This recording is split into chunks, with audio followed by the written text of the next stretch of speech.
So I guess I'll present the opposition position from tonight's public hearing. We've seen the reports, and everything seems to indicate, as we kind of previously knew from previous reports on these estimations, that it's going to cost $80 cajillion to renovate and repair and keep up to snuff, if you would say so. Pettibone, and the same thing is going to be true with the East Street building.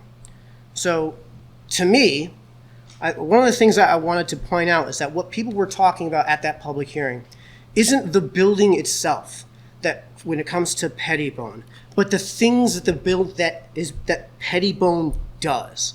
So to me, do you necessarily need to have it at that location? I think no, especially considering the long-term net needs that might be provided with a better suited location and a better suited building.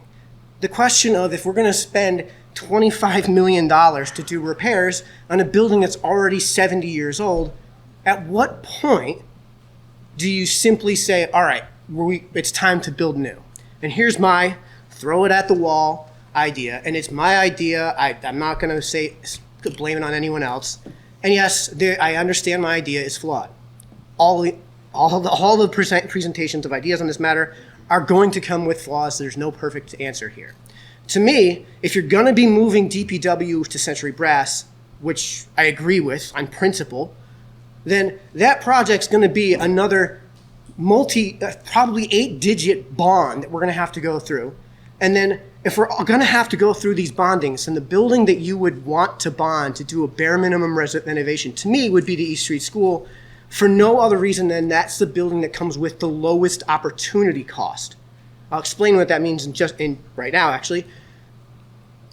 The space that is being occupied in terms of the services that are currently in Pettibone could be consolidated into the existing town facilities outside of Pettibone, especially if East Street School is to be renovated to at least a minimum threshold of occupation for those services, at least temporarily, until in the meantime you provide with the sale of that building, Pettibone, the front end of the bonding that you're going to have to put together for a proper municipal office complex on Century Brass. If we're consolidating Park and Rec, if we're consolidating DPW onto those properties, again, not only is this going to be unbelievably expensive, then the idea of if you have to go through, let's say, the bureaucracy that goes along with development, you only go through it one time. There is a savings to that. If we're talking about pouring foundations, let's say, you pour one foundation, you pour one roof with the municipal office building, that could also possibly hold, let's say, the Board of Education, who has already said that they don't want to be in Sarah Noble. That would free up that potential school space, knowing that there is some claims that we may have to worry at some point about more school space. It's there. And to me, the Board of Ed has said that they don't look at Sarah Noble as their long-term home, and I think for good reason. And they gave a number of, I think, good reasons to not be there.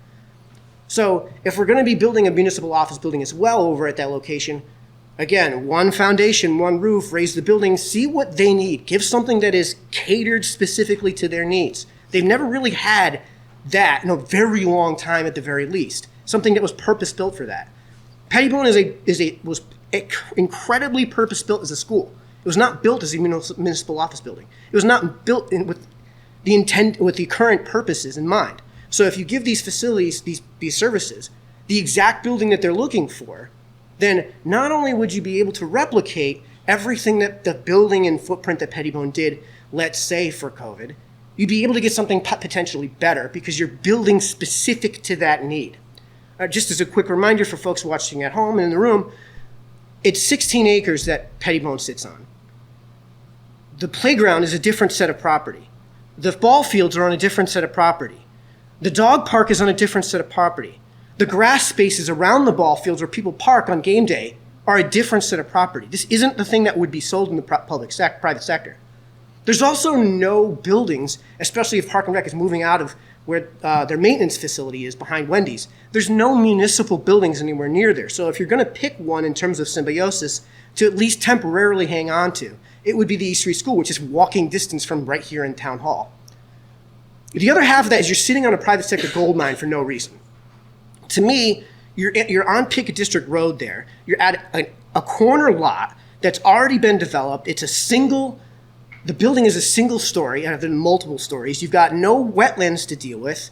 It's in an area on Pickett District Road that was purposely set aside many years ago for, let's say, industrial facilities like Kimberly-Clark, like CMC, like all those other industrial facilities that are already there. If you rezone it as industrial, then not only are you going to get way more money for the actual sale of the property, you're getting long-term tax enrollment, and you're providing jobs for the community that aren't just, Wendy's flipping burger jobs. Excuse me. Sorry, Wendy. I didn't mean to disparage your name or anything like that. But, they're very, very good jobs if we're going to have heavy industry coming into town. And even if it's not heavy industry, again, you're not just paying property taxes on the property itself. We're talking about residential property. You're getting the industrial taxes, which are a much higher rate.